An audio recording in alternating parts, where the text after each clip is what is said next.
everyone, my name is Rosa, and I actually went on this trip in June last year when I was still a student, and now I'm officially working in tourism industry.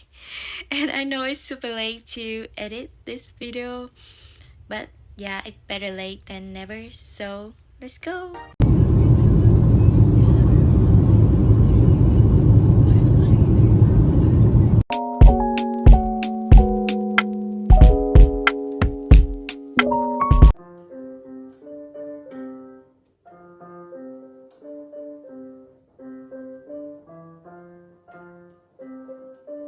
So that morning, we picked up our rental car, went straight to Walmart for camping supply because yes, we decided to go camping on day 2.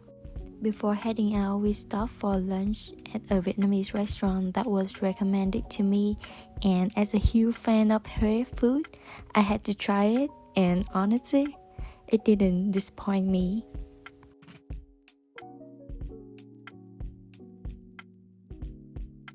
Then we started our road trip to Kananaskis with bubble tea, of course, because what a road trip without it. And the funny thing was Kananaskis was not on our original plan. We were supposed to stay in Canmore since it's closer to Banff and more affordable. But when I searched for Canmore, this place showed up. Looks good, has nice review, so I just booked it. A few days later, when I checked the address again to plan our itinerary, I realized it was not in Canmore, not even close, completely different direction. But at that point, it was too late, so we just went with it anyway. And honestly, I'm glad we did it. Kananaskis was quiet, peaceful, and so underrated. It felt like a little escape from everything. We spent the afternoon driving, walking around, and the night by the campfire, just talking, catching up, and being present. And that's when I realized sometimes it's not about things going perfectly, it's about how you choose to see them.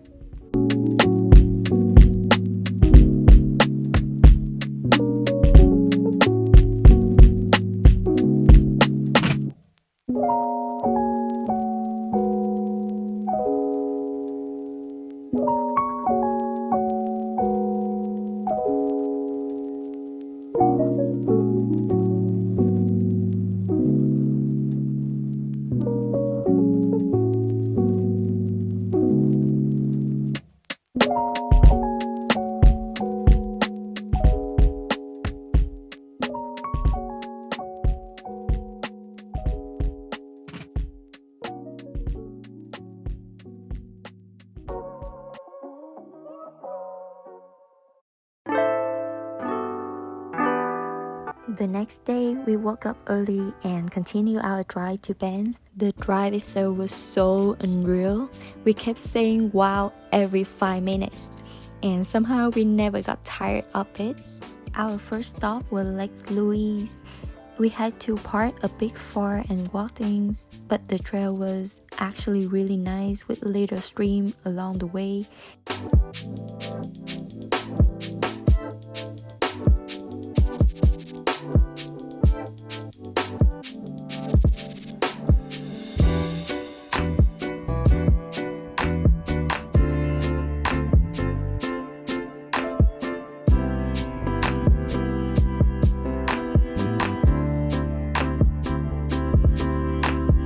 I wanted to see the lake from above, so we decided to hike up, and I'm not gonna lie, I was struggling. I barely ate that morning, but on the way up, people coming down kept cheering us on like, you're almost there, and this was really an awesome experience to me. We were supposed to go canoeing here, but I was way too hungry, so we drove back to downtown for food. And small story, I filmed a lot of footage on my Osmo Pocket, and then I brought my memory card when I got back to Toronto, so all of my clips are gone forever. After food and boba, we walked around Fairmont Banff Spring. This place looks really like a castle, and every corner is just so pretty.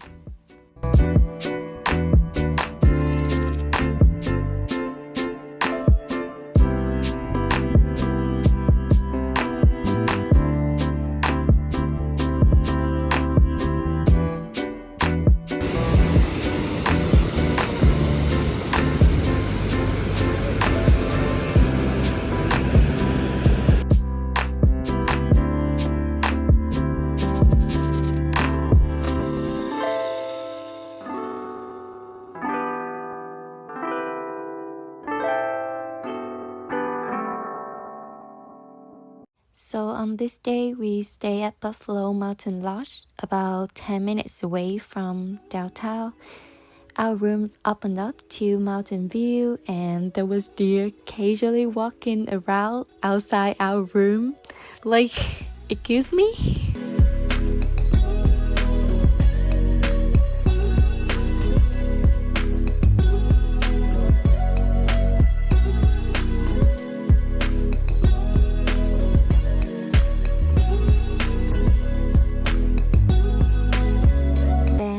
Back to downtown Banff to explore.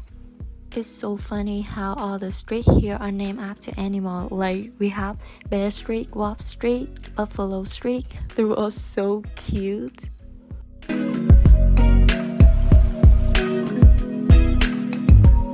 We did make an itinerary, but once we got there, we went pretty freestyle. We focused on the spot we really wanted to see, and for the rest, we just opened the map and see if there was a lake nearby, then hop in the car and check it out. And the cool thing about Banff, there were so many lakes, and each one has its own vibe and beauty. It's crazy. One of the lakes we visited was Vermilion Lake. I saw online that it's supposed to be a great spot for sunset photos, so of course we tried to catch it. But well, we got there a little late. The weather was chilly and the sun didn't really cooperate. We couldn't see the perfect sunset, but it didn't matter to me. The lake was still gorgeous.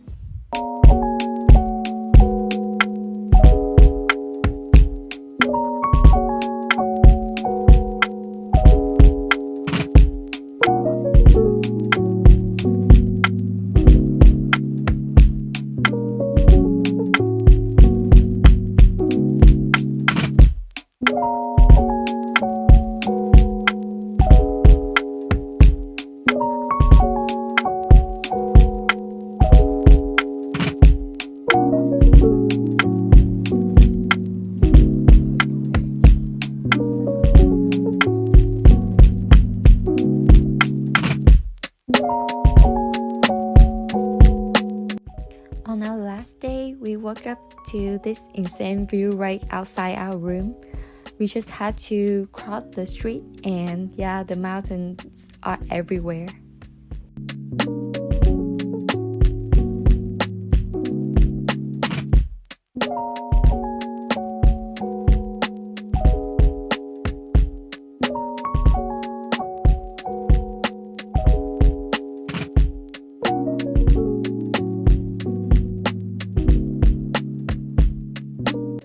And next stop is to Jack Lake, and this lake honestly blew me away. When I looked at the photo beforehand, I just thought it was like any other lake, not super famous, nothing too special. But when we got there, the water was so calm, the reflection was really like a mirror. I swear, even seeing it with my own eye, I couldn't believe it. The mountains, the trees, the sky, everything felt so unreal and breathtaking.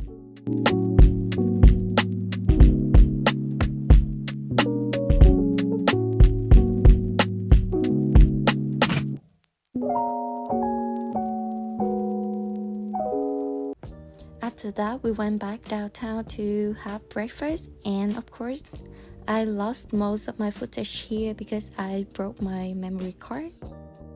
Because we didn't get to canoe at Lake Louise the day before, we switched plan and went to Lake Minnewanka because there was 3 of us, so our only option was a motorboat, and it was still super fun.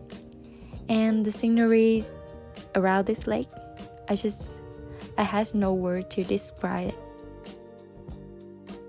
Honestly, every lake here has its own vibe, and it just make you feel something totally different.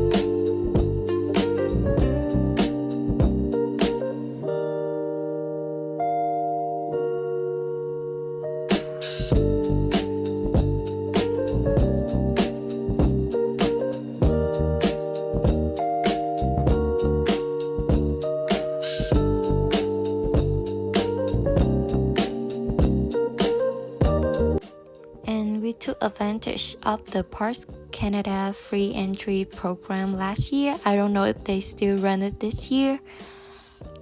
And we stopped by Cave and Basins. It's a tiny cave famous for its natural hot spring inside, and oh my god, it smells really weird.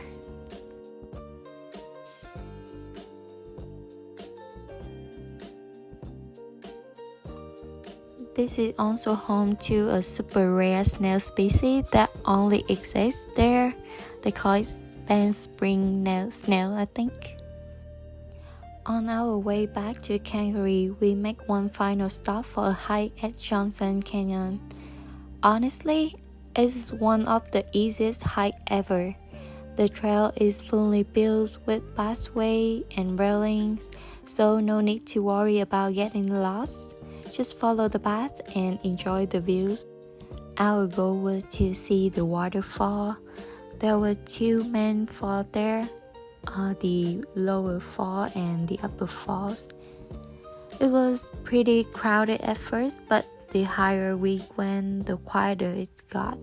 It took us about 2 hours to reach the upper falls, and yes, we were super tired, but it was so worth it.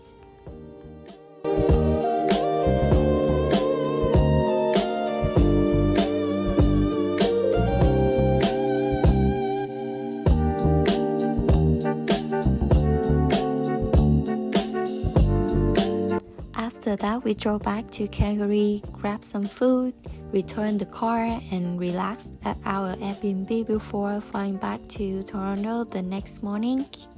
And the trip is finally over.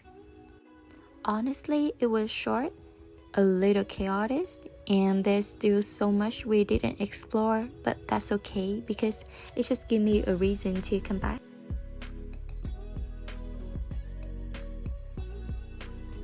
I really have no idea if anyone here watching this video beside my parents, but if you are here, hi, I really hope you enjoyed it. Thank you so much for sticking around and watching my random vlog. I hope to see you guys next time.